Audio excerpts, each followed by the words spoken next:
O kaya talagang nakikiusap. May lumuluhod pa ba? Huwag niyo papayagan pag luluhod. Luluhod na tayo sa Lord. At para lang bigyan, hindi po nakakatulong yun. O kaya iba, begging for money. Si Jesus ka, pinagaling si Bartimeo, tulungin din. Kung baga ayaw ng Lord na tayo ay naghihirap. And to be blessed, magpunta sa church. And you can find work in the church. Why? Kasi malalaman mo yung trabaho nung mayroong nawala ng trabaho. Naalala ko po nung minsan sa Caloocan, doon po ako dating papastor. At nung tapos na ang closing prayer, tapos na kantahan, tapos na ang closing prayer, nung nag-uuwian ng tao, the Lord spoke. At nakita ko po doon sa church sa Caloocan ay mayroong puting bulaklak. Pero mas maganda po ito mas fresh. Pero yung sa atin, yung puting ano bang tawag na? Basta kulay puti, pero hindi po ganito itsura. Yung parang sunflower. Hindi ko alam kung anong pangalan nun Basta puti siya na simpleng pangdagdag sa roses or sa orchids or sa anong bulaklak yan? Ito.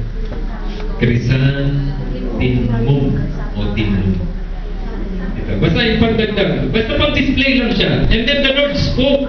Ang sabi niya, give the white flowers to Ethel. Binanggit yung white flowers at binanggit yung pangalan. It was so specific. Sabi ko, and it happened on the Lord's Day, Sunday. Give the white flower to Ethel. Ang sabi ko sa Panginoon ay, Lord, I only give flowers to my wife. Hindi ako nagbibigay ng bulaklak sa ibang tao. Siguro sa nanay ko. Kasi ayoko sumunod. Kasi medyo weird Minsan namutos ng Lord. Hindi ordinaryo Give white flowers to Ethel. White flowers, and then may pangalan, and then tapos na yung service. But I don't want to disobey. So, kinuha ko yung puti, hinugot ko, at tinawag ko yung isa J.I.L. Tinanaw ko kung nasan yung Ethel. Nasa likod, kabataan. Kumakabay sa tao at nagkikipagkwentuhan sa mga kapwa niya member ng music. Nagpapakap kasi siya. So, sabi ko doon sa isa J.I.L. kay Sister Sheila, Sheila, bigyan mo nga ito kay Ethel. Bakit kuya? Bigyan mo lang. Bakit kuya? Hindi, sige, bigyan mo lang. Tapos, sumunod naman siya kahit nagtataka, kagaya ko nagtataka rin. Yung inutusan ko, nagtataka din. Pero binigay. Pero nagtaka ako, nagulat ako nung lumapit yung Ethel, lumuluha, umiiyak, at dala-dala yung bulaklak. Sabi ko, Ethel, bakit ka umiiyak? Kaya ba't mo ako binigyan ito? Sabi ng Lord Hindi mo nga maintindihan. Ba't sinabi ng Lord Bigyan kita ng puting bulaklak. Sabi niya, Pastor, kanina during the pastoral prayer, alam niyo naman po, tagal na akong graduate, hindi ako magkatrabaho. Lungkot na lungkot po ako dahil wala akong trabaho. At ang sabi ko sa Panginoon, Lord, kung talagang bibigyan mo ako ng trabaho, may magbibigay sa akin ng bulaklak ngayong araw na to.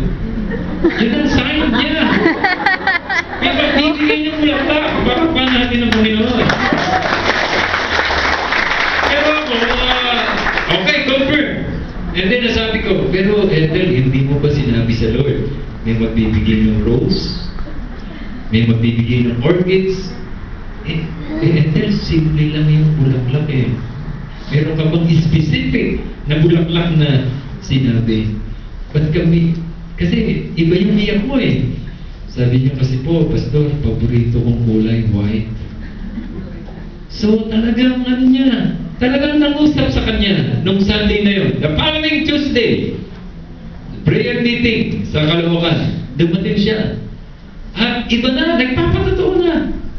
nagkaroon siya ng trabaho. Sabi ko, sige, nag-testify siya. Sabi niya, kanina po, nag-apply ako ng trabaho, napakarami pong aplikante.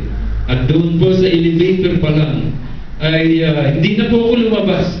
Ang dami kong kalaban. Kasi ang dami na nag-apply. Hindi na po ako lumabas ng elevator. Pero may pumasok na malaking lalaki, American. Nasabi ng American, nakamaon lang. Sabi ng American, why are there so many people? Yung elevator, punong-puno ng Pilipinang aplikante. Walang nagsasalita kasi English ang tanong. Why are there so many people? Hindi mo lingon si Eden. Nagsalita siya.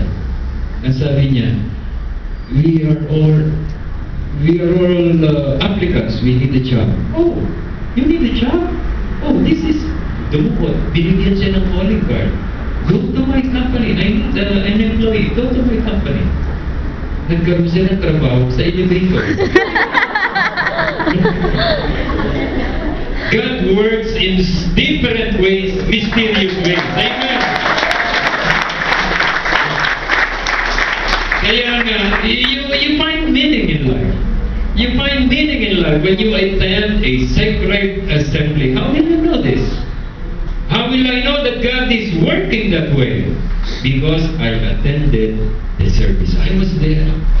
Nakadalo siya, nakadalo kami, the Lord spoke and I obeyed and I was inspired. Ako mismo, tumaas ang aking pananampalatayang maging masunurin sa boses ng Lord. Kasi ang Lord nagbibigay ng instruction. Ano pa yung ibang lesson na pwede nating matutunan dito?